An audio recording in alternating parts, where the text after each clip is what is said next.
Hi friends, myself Surya Kiran. Welcome to my show. Open your brains, catch my words. Friends, గొప్పవారి జీవిత చరిత్ర గురించి తెలుసుకుందాం.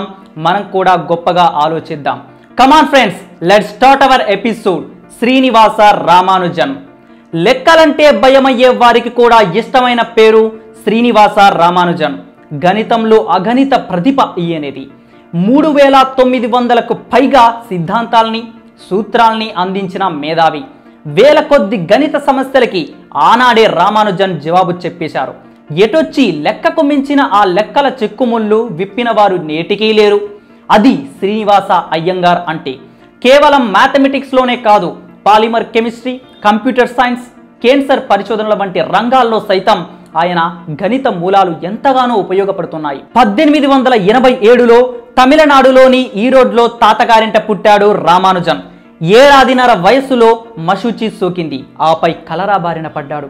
బతికి బట్ట కట్టాడని అనుకున్నారంతా. అందుకే తల్లి కోమలా తమ్మాల్ కంటికి రెప్పలా చూసుకుంది. రామానుజన్ తండ్రి శ్రీనివాస అయ్యంగార్ కుంభకోణంలోని చీరల దుకాణంలో చిన్నపాటి గుమాస్తా. నెలకు వచ్చేది 20 రూపాయలే. అవేం సరిపోతాయి. అందుకే అమ్మ సారంగపాణి కోవెలలో భజనలు పాడేది, కీర్తనలు ఆలపించేది. అలా ఆమెకు 10 రూపాయల వరకు వచ్చేవి. ఆ గుడికి కొడుకును కూడా తీసుకెళ్లేది. ప్రసాదాలే వారిద్దరికి భోజనాలు. రామానుజన్కి వేదాల్ని, భక్త గీతాల్ని అక్కడే నేర్పించింది కోమలా తమ్మాల్. పేదరికం మాత్రం రామానుజన్ని పులిలా వెంబడించింది. ఎన్ని రాత్రులు కన్నీళ్లతో కడిపి నింపుకున్నాడో. అప్పుడప్పుడు సుబ్రమణియన్ అనే బంధువు ఇంటికి వచ్చేవాడు. రామానుజన్ ఆకలిని గుర్తించేవాడు. వెంటనే బయటికి తీసుకెళ్లి దోశలు తినిపించేవాడు. కొన్నిసార్లు పక్కింటి ముసలావిడ తానే పిలిచి రామానుజన్కు అన్నం పెట్టేది. రామానుజన్కి లెక్కలంటే ప్రాణం. మొదట్లో తెలుగు మీడియం స్కూల్లో చదివేవాడు. 11 ఏళ్ల వయసులో ఎస్ఎల్ లోని రచించిన అడ్వాన్స్డ్ ట్రిగనామెట్రీ అనే పుస్తకం చదివాడు. రామానుజన్ను కుదిపేసిన మొట్టమొదటి గ్రంథం ఇది. సారంగపాణి సన్నిధి వీధిలోని ఇంటి అరుగుపై కూర్చొని శ్రద్ధగా గంటల తరబడి లెక్కలు చేసుకునేవాడు. ఓ పక్క పొట్టలో అరుస్తున్న పేగులు, ఇంకో పక్క వీధిలో ఆటపాటలతో తోటి పిల్లలు. కానీ అవేమక్కర్లేదు ఆ పిల్లాడికి.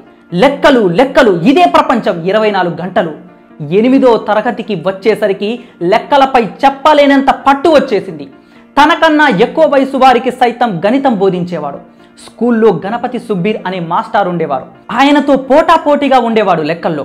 పగలల్లా స్కూలు, రాత్రిళ్ళు 6-7 మైళ్ళు నడిచి ట్యూషన్లు చెప్పుకునేవాడు. అలా సంపాదించింది నెలకు 7 రూపాయలు మాత్రమే. ఆ నడకలో ఒంటరిగా వేద మంత్రాల్ని, గణిత సూత్రాల్ని తనలో తాను వల్లవేసుకుంటూ సాగిన సాయంత్రాలెన్నో, వెన్నెల రాత్రులు ఎన్నెన్నో. రామానుజన్ని పూర్తిగా మార్చేసిన పుస్తకం ఏ ఫినాన్సిప్ of elementary results in pure and applied mathematics. దీని రచయిత జార్జ్ షూ బ్రిడ్జ్కార్.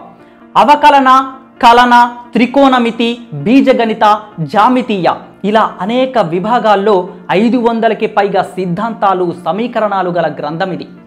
రామానుజన్ గణిత మేధలు, ఆలోచనలో విస్ఫోటనం కలిగించింది ఈ పుస్తకం. దీన్ని నిత్యం చదవడం, అర్థం చేసుకోవడం, వాక్యాలు రాసుకోవడం, వందల కొద్ది కొత్త కొత్త సమీకరణాలను రూపొందించడం ఇంతే. 1906లో మద్రాసులో పంచయ్యప్ప కాలేజీలో చేరేందుకు ప్రయత్నించాడు. ఫీజు కట్టలేకపోతే సీటు లేదన్నారు కాలేజీ వారు. దాంతో అక్కడి రామానుజాచార్యర్ అనే లెక్కల లెక్చరర్ని కలిచాడు. తన నోట్స్ చూపించాడు. ఆయన సంబరపడ్డాడు. అడ్మిషన్ ఇప్పించారు. రామానుజాచార్యల్ పాఠం చెబుతూ ఒక్కో లెక్కకు 10-12 స్టెప్పులు వేసి జవాబు రాబట్టేవారు. కానీ రామానుజన్ అదే లెక్కను 3 స్టెప్పుల్లో చేసేసేవాడు. ముందు నోట్బుక్లో ఓ లెక్క రాసుకోవడం, దాన్ని పొడవాటి పలకపై విశ్లేషించుకోవడం, దాన్ని ఎన్ని స్టెప్పుల్లో సాధించవచ్చో అన్నింటినీ ఆ పలకపై రాసుకోవడం, చివరగా వచ్చిన సమాధానాన్ని మాత్రమే నోట్బుక్లో ఉటంకించడం. ఇదే రామానుజన్ లెక్కలు చేసే తీరు. డబ్బులు లేకపోవడం వల్ల పలకపై ఎక్కువగా ఆధారపడేవాడు. అన్ని వేల సిద్ధాంతాలకు వేల కూడికలు, తీసివేతలు, గుణంతాలు, భాగాహారాలు చేసుకుంటూ వెళితే ఎన్ని కాగితాలు కావాలి? వాటిని కొనడానికి డబ్బెక్కడిది? పంచయ్యప్ప కాలేజీలో ఒక్క గణితంలో తప్ప మిగిలినవన్నీ సబ్జెక్టులో తప్పాడు రామానుజన్. ఇంకోవైపు 21 ఏళ్ల వయసులో రామానుజన్కి 9 ఏళ్ల జానకిని ఇచ్చి 1908లో పెళ్లి చేశారు తల్లిదండ్రులు. బాధ్యతలు పెరగడంతో ఉద్యోగం చేయాల్సి వచ్చింది. ఉద్యోగం కోసం ఎందరినో ప్రాధేయపడ్డాడు. ఆకలి, ఆవేదన, దానికి తోడు వృషణాల రుగ్మత. హైడ్రోసిల్ ఆపరేషన్కు డబ్బులు లేవు. మొత్తం మీద అప్పు చేసి ఆపరేషన్ చేయించుకున్నాడు. శస్త్రచికిత్స అనంతరం సరైన జాగ్రత్తలు తీసుకోకపోవడం వల్ల మరింత అనారోగ్యానికి గురయ్యాడు. చివరకు మద్రాస్ పోర్ట్ ట్రస్ట్లో 1912లో క్లర్కుగా చేరాడు 30 రూపాయల జీతానికి. మద్రాసు క్రిస్టియన్ కాలేజీలోని బ్రిటిష్ ప్రొఫెసర్ ఎడ్వర్డ్ బి రాస్ని ఒకసారి కలిశాడు. తన లెక్కల నోట్బుక్స్ చూపించాడు. ఆయన ఎగిరి గంతేశాడు. ఆయనే రామానుజన్ బ్రిటన్ వెళ్లేలా ఏర్పాట్లు చేశాడు. కేంబ్రిడ్జ్ యూనివర్సిటీలోని గణిత శాస్త్రజ్ఞుడు గాడ్ఫ్రే హెరాల్డ్ హాల్డీకి రామానుజన్ అంటే చెప్పలేనంత ఇష్టం ఏర్పడింది. లండన్లో హార్డీతో కలిసి 5 ఏళ్ల పాటు రామానుజన్ చేసిన పరిశోధనలు అన్నీ ఇన్ని కావు. లండన్ మ్యాథమెటిక్స్ సొసైటీకి, రాయల్ సొసైటీకి రామానుజన్ ఎంపికయ్యాడు. ప్రఖ్యాత ఆర్థిక శాస్త్రవేత్త పిసి మహలనోబిస్తో ఒకే రూమ్లో ఉండేవాడు. ఇద్దరు ఉదయాల్లో లండన్ వీధుల్లో నడుచుకుంటూ గణితం, జీవితం, ఆర్థిక శాస్త్రం, వేదాంతంపై చర్చలు చేసేవారు. కానీ లండన్లో రాను రాను రామానుజన్ ఆరోగ్యం చెడింది.